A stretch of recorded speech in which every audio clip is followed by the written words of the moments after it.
मी आज मुलांना शब्द कसे वाचतात इंग्लिशमध्ये साऊंड्स धरून ते शिकवलेलं आहे.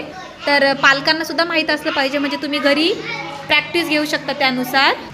तर त्यांचे जे 5 लेटर शिकून झालेले आहेत BCAPT, तर त्यांचे साऊंड्स त्यांना माहिती आहे. जसं की बीचा साऊंड ब, सीचा साऊंड क, एचा साऊंड ॲ, पीचा साऊंड प आणि टीचा साऊंड ट. तर साऊंड्स जर आपण लक्षात ठेवले तर शब्द वाचायला खूप सोपंच असं. जसं की इथे AT म्हणल्यापेक्षा एचा साऊंड आणि टीचा साऊंड म्हणायचं आहे आपल्याला. ॲ ट ॲट.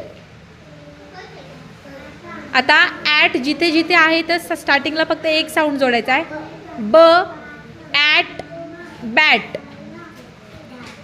क ॲट कॅट.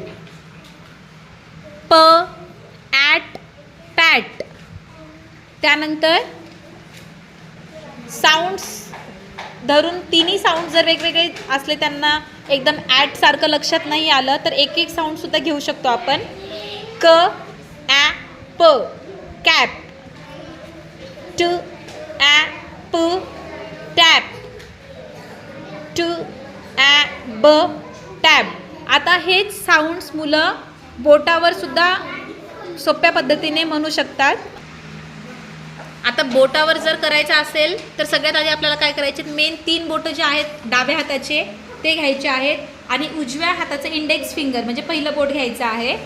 तर या बोटावर आपल्याला जे लेटर आहेत ते लेटर धरायचे. जसे की सगळ्यात आधीचा शब्द आहे आपला ॲट. तर ॲटमध्ये 2 लेटर आहेत. पहिला आहे ॲ, दुसरा आहे ट आणि हे या बोटांनी आपल्याला वाचायचं. ॲ ट ॲट ॲट ॲट अशी प्रॅक्टिस घ्यायची आहे. नंतर आहे बॅट. ब ॲ ट बॅट बॅट बॅट. तुमच्या त्यानंतर आहे क ॲ ट कॅट कॅट कॅट कॅट. ब ॲ ट पॅट बॅट पॅट. क ॲ प कॅप कॅप कॅप. ट ॲ प टॅप टॅप टॅप. ट ॲ ब टॅप टॅप टॅप.